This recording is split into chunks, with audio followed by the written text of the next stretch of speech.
Hello दोस्तों, आप सभी को गुलाब जामुन जैसी मीठी मीठी नमस्कार। और इसी के साथ स्वागत है आप लोगों का मार्केट के पैचअप और ब्रेकअप शो में।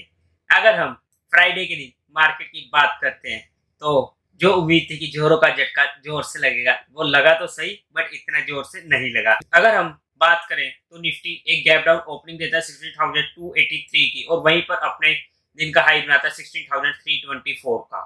अब जहां पर लर्निंग देखो, हमारी जो सपोर्ट थी 16,300 की, जब वो उससे नीचे खुला तो वही सपोर्ट रेजिस्टेंस बन चुकी थी।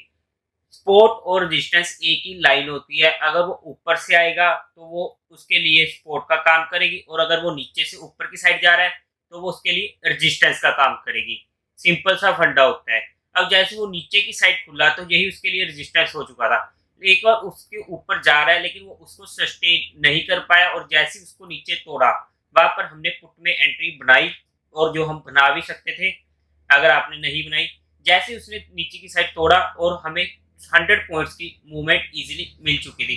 हालांकि ये मूवमेंट काफी ज्यादा एक्सपेक्टेड थी, लेकिन कोई बात नहीं, वो मूवमेंट आपको मंडे को मिल जाएगी, क्यों घबरा रहे हो। फिर बाकी दिन मार्केट 16,200 के आसपास कंसोलिडेट करती रहती है सेकंड हाफ में, और अपने दिन का लो बनाते हैं 16,172 का, और क्लोजिंग देता है 16,201 की। अगर हम एफ और डी की बात करते हैं तो एफ ने अच्छी खासी सेलिंग देखने को मिली है। उन्होंने 4,000 करोड़ के अप्रोक्स सेलिंग करी है, और डी ने 2,800 करोड़ के अप्रोक्स बाइंग करी है।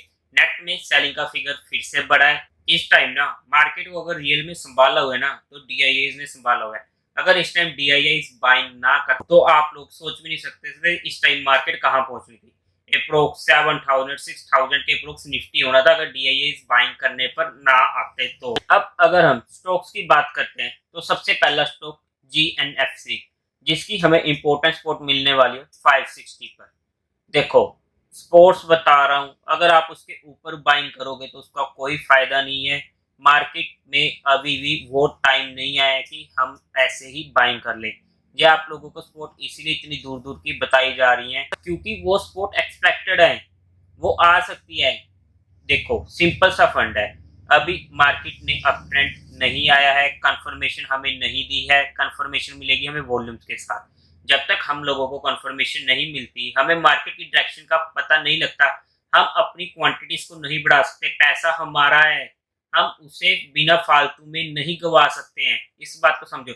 अगर हमें भी काम भी करना है ना, बहुत ही लो क्वांटिटीज के साथ काम करना पड़ेगा। एनीवे 560 की इंपॉर्टेंट सपोर्ट है, जहां पर हम इसे नोटिस में रख सकते हैं। वरना ये कभी भी 692 को क्रॉस करेगा तो वहां पर हमारे लिए स्विंग ट्रेडिंग के लिए फोकस होगा। दूसरा स्टॉक गुजरात अंबुजा एक्सपोर्ट, इसकी हमें जो इंपॉर्टेंट सपोर्ट मिल रही है वो मिल रही है 265 के अप्रोच। 265 से पहले इसमें एंट्री बनाने का कोई फायदा नहीं है। फिर से आपको वही बात बता रहा हूँ, सपोर्ट पर ही बाय कीजिए, या फिर अगर कोई ब्रेकआउट दे रहा है। हालांकि ऐसी मार्केट में ब्रेकआउट भी काम नहीं करते हैं मोस्टली, इसीलिए हमें ब्रेकआउट से ज्यादा बेस्ट होगा अगर हम स्पोर्ट पे बाइंग करेंगे। नेक्स्ट स्टॉक गुजरात फ्लोरोकेम, जहां पर इसने हमारा एक बार स्टॉप लॉस खाया था और फिर उसमें लगातार लोअर सर्किट भी लगे थे। इसीलिए कहा जाता है कि ऐसी मार्केट में ना अपना स्टॉप लॉस 3% से ज्यादा मत लो, वरना अगर आपने जहां पर स्टॉप लॉस की वैल्यू नहीं ली होगी तो आपको अच्छा खासा 20-25% का हमें फॉल देखने को मिला था।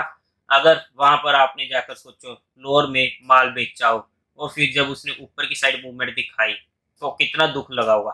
लेकिन अब इसकी जो इंपॉर्टेंट स्पोर्ट निकल के आती है वो निकल के आती है प्रोक्स 2470 के आसपास। एक स्टॉक डिस्कस करते हैं, फाइन ऑर्गेनिक।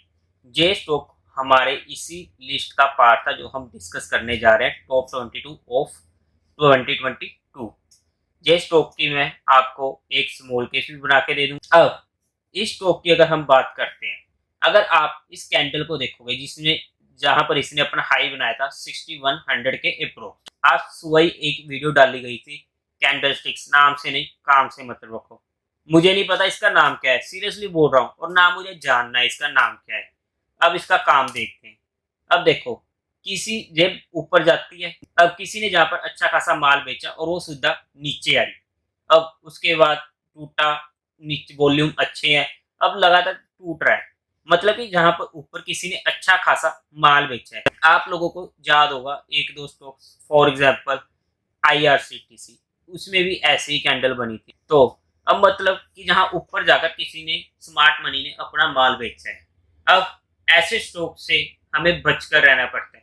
मैं ये नहीं कह रहा कि स्टॉक खराब है, लेकिन जब तक अब ये अपना ये हाई नहीं तोड़ेगा तब तक इसमें हम एंट्री नहीं बनाएंगे। इसलिए अब ये स्टॉक हमारी उस लिस्ट से भी बाहर हो जाएगा। लेकिन जब ये हाई तोड़ेगा हमें वहां से इमीडिएट अच्छा खासा मूवमेंट देखने को भी मिलेगी और जहां पर हम एंट्री बनाएंगे भी। लेकिन फिलहाल के लिए अगर ये स्टॉक जब तक 6100 का अपना हाई नहीं तोड़ेगा तब तक के लिए इस स्टॉक में मुझे एंट्री नहीं बनानी चाहिए। ये स्टॉक चाहे ये हमारी स्पॉट 4500 के आसपास ही क्यों ना जाए। ये सिर्फ एजुकेशन और लर्निंग पर्सपेक्टिव के लिए, जो कोई भी इन्वेस्टमेंट की टिप नहीं है। अगर आप लोगों को इन्वेस्टमेंट करनी है तो एक बार अपने फाइनेंशियल एडवाइजर से पूछकर ही काम करें। अगर हम मंडे के लिए निफ्टी की बात करते हैं, सबसे पहले तो थोड़ा बैंक निफ्टी से इस टाइम बच के रहिएगा, क्योंकि बैंक निफ्टी में अभी भी कमजोरी बनी हुई है। उसकी जो मेजर सपोर्ट हमें मिल रही है वो मिल रही है 3200 से 32500 के बीच के।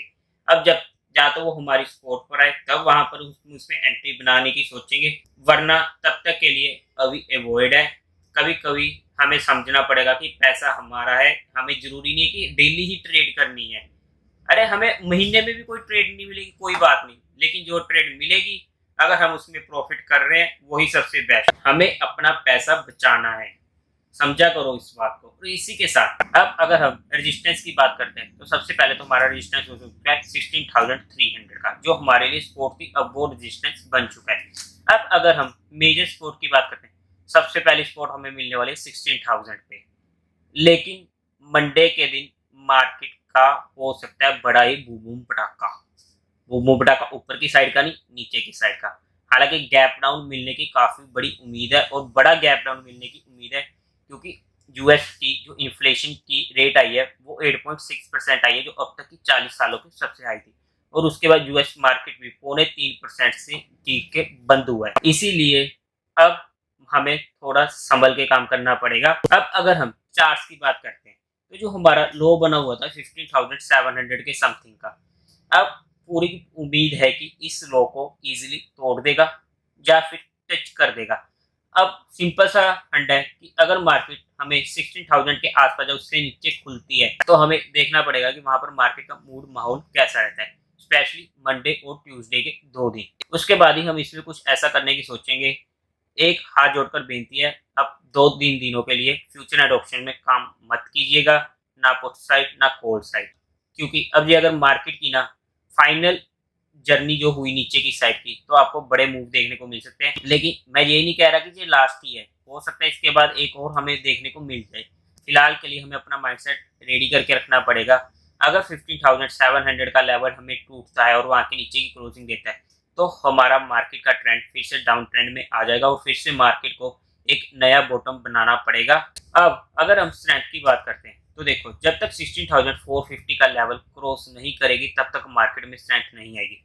अगर हम क्वांटिटीज को बढ़ाने की बात करें तो 16,900 के ऊपर ही हम क्वांटिटीज को बढ़ाने के बारे में सोचेंगे, क्योंकि तब तक उम्मीद है कि हमें वॉल्यूम भी मिल जाएंगे मार्केट में और कंफर्मेशन भी मिल जाएगी। अब अगर हम इस वीक की बात करते हैं ना, मंडे और ट्यूसडे, ये दिन मार्केट के लिए काफी प्रेशर में रह सकते हैं। हो सकता है कि हमें ट्यूसडे के सेकंड हाफ के बाद या वेडनेसडे के दिन हमें ऊपर की साइड की मूवमेंट देखने को मिले, बट ये कोई पक्का नहीं है। मैं फिर कह रहा हूँ, हमें कंफर्मेशन मिलने का वेट करना पड़ेगा, तभी हम कुछ काम करने की सोचेंगे।